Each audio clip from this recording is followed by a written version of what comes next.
মেয়ের বিচারের দাবিতে পথে নেমে জুটল মার। নবান্ন অভিযানে মিছিলে জখম হলেন আরজিকরের নির্যাতিতার মা। তার অভিযোগ, মহিলা পুলিশের লাঠির আঘাতে তার কপাল ফুলেছে, ভেঙেছে হাতের শাখাও।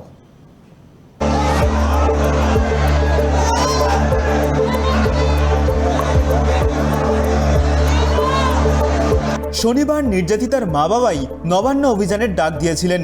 সেই ডাকে সাড়া দিয়ে তাতে যোগ দিয়েছে বিজেপি। ধর্মতলা থেকে যে মিছিলটি নবান্নের উদ্দেশ্যে রওনা দিয়েছিল, সেই মিছিলে ছিলেন নির্যাতিতার মা বাবা। বেলা 12টা নাগাদ মিছিল পার্ক স্ট্রিট হয়ে নবান্নের উদ্দেশ্যে রওনা দিয়েছিল, কিন্তু পার্ক স্ট্রিট মোড়েই মিছিল আটকে দেয় পুলিশ। আর তার কিছুক্ষণ পরেই পুলিশের সঙ্গে আন্দোলনকারীদের ধস্তাধস্তি শুরু হয়। সেই সময়েই নির্যাতিতার মা আঘাত পান বলে দাবি। অভিযোগ, ধস্তাধস্তির সময় মহিলা পুলিশ কর্মীদের লাঠির আঘাতে নির্যাতিতার মায়ের কপালে চোট লাগে, কপাল ফুলেও গিয়েছে, ভেঙেছে তার হাতের শাখাও। তড়িঘড়ি তাকে নিয়ে যাওয়া হয় বাইপাসের ধারে এক বেসরকারি হাসপাতালে। তাদের সঙ্গে ছিলেন বিজেপি নেতা কৌস্তব বাগচি। পুলিশের লাঠির আঘাতেই মাথায় চোট পেয়েছেন তিনি। পুলিশ তার হাতের শাখা পলা ভেঙে দিয়েছে বলে অভিযোগ করেন নির্যাতিতার মা। তাদের অভিযোগ, তারা সরাসরি অভিযোগ করছেন তাদেরকে উপর লাঠিচার্জ করা হয়েছে, তাদের শাখাপলা ভেঙে দেওয়া হয়েছে, আহত হয়েছে নির্যাতিতার মা। তাকে এই মুহূর্তে গাড়ি করে নিয়ে চলে যাওয়া হচ্ছে। আমরা দেখাবো সেই ছবি, যে অসুস্থ হয়ে পড়েছে নির্যাতিতার মা, তাকে নিয়ে যাওয়া হচ্ছে। তাদেরকে দীর্ঘক্ষণ ধরে আজকে সকাল থেকে তারা আন্দোলনে রাস্তায় নেমেছেন। তারা নবান্ন অভিযানে যে ডাক দিয়েছিলেন তার জন্য তারা রাস্তায় নেমেছিলেন। এখন কি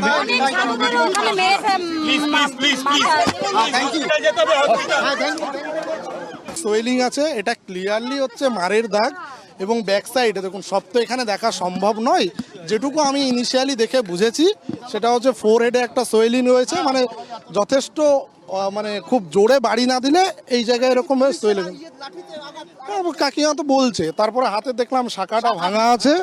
পার্ক স্ট্রিট মোড়ে ধস্তাধস্তির ঘটনার পর নির্ধারিত পথ ধরেই হাঁটা শুরু করে দেন নির্যাতিতার মা বাবা। তাদের সঙ্গে আরও জনাতিরিশেক লোকজন ছিলেন বিরোধী দলনেতা শুভেন্দু অধিকারীর ঘনিষ্ঠ কৌস্তব বাগচি ও প্রীতম দত্ত। তারা রেসকোর্সের পাশ দিয়ে দ্বিতীয় হুগলি সেতুর র্যাম্পের দিকে এগিয়ে যান।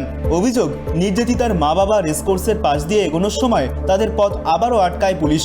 চিকিৎসা করতে হয়, মাথায় লেগেছে, চিকিৎসা করানোর জন্য নির্যাতিতার বাবার দাবি, হাইকোর্টের নির্দেশ মেনে তারা শান্তিপূর্ণভাবে অভিযান করছিলেন, তবুও বিনা প্ররোচনায় পুলিশ তাদের উপর লাঠিচার্জ করে। তাদের আজ রাস্তাতেই মেরে ফেলতে চেয়েছিল পুলিশ বলেও বিস্ফোরক অভিযোগ করেন নির্যাতিতার বাবা। তবে তারা এখনো আশাবাদী তাদের কন্যা সুবিচার পাবেন এবং প্রকৃত দোষীরা কড়া শাস্তি পাবে। গত 1 বছর ধরে গোটা রাজ্য দেশ উত্তাল। সেই অভয়ার বাবা রয়েছেন আমার সঙ্গে। আর দাদা, 1 বছর তো হয়ে গেল, আজকেও আপনাদের পথে নামতে হলো। বিচার তো পাচ্ছে না, তারপরেও পথে নেমেছেন। কেন আজকে আপনাদের পথে নামতে আবারও বাধ্য হতে হতো? মানুষের মনে বিষয়টা জাগিয়ে রাখার জন্য, এটা 1 নম্বর কারণ। আর 2 নম্বর কারণ, যে আমার মেয়ের যে খুন ধর্ষণ, মুখ্যমন্ত্রী এবং স্বাস্থ্য সচিব সরাসরিভাবে যুক্ত, সেই তথ্য প্রমাণ এখন আমাদের কাছে আছে। ওর জন্যে আমরা মুখ্যমন্ত্রী পদত্যাগের দাবি নিয়ে আজকে নবান্ন যাওয়ার চেষ্টা করেছিলাম, কিন্তু নির্লজ্জ তৃণমূলী পুলিশ আমাদের প্রথমে পার্সিতে ওখানে আটকেছে, মেরেছে, এবং তারপরে এখানে এসে ব্যারিকেড বলছে বেআইনি আপনাদের এই অভিযান।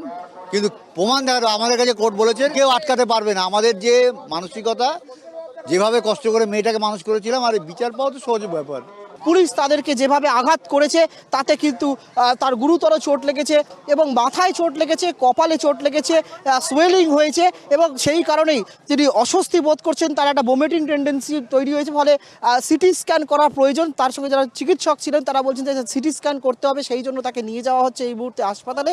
এবং তার বাবাও, নির্যাতিতার বাবাও আজকে যে অভিযোগ করলেন যে তাদের হাতে কোনো অস্ত্র ছিল না, তাদের হাতে জাতীয় পতাকা ছিল, তারা শান্তিপূর্ণভাবে মিছিল করছিলেন, তারপরেও বিনা প্ররোচনায় পুলিশ তাদের উপর মারধর করে। এমনকি তাকেও, নির্যাতিতার মা এবং বাবা দুজনকেও নাকি পুলিশ লাঠিচার্জ করে তাদের উপরে। এবং সেই কারণেই পুলিশের লাঠির আঘাতেই, সরাসরি অভিযোগ করছে নির্যাতিতার মা, যে পুলিশের লাঠির আঘাতেই তার একাধিক জায়গায় চোট লেগেছে, মাথায় গুরুতর চোট লেগেছে, মাথার পিছন দিকে লেগেছে, কপালে লেগেছে, এবং ভমিটিং টেন্ডেন্সি একটা হচ্ছে। যদিও পুলিশের দাবি অভয়ার বাবা মার উপর কোনো লাঠিচার্জ করা হয়নি, তবুও প্রশ্ন উঠছে রাজ্যের প্রশাসনিক ব্যবস্থা নিয়ে। অভয়ার বর্ষপূর্তিতে নবান্ন অভিযানের দিন ফের প্রমাণ করলো এই শহরে প্রতিবাদের পথ শুধু কঠিন নয়, রক্তাক্তও। ক্যামেরায় বরুণ ভান্ডারীর সঙ্গে রিমিক মাঝির report, tribe TV Bangla, Kolkata.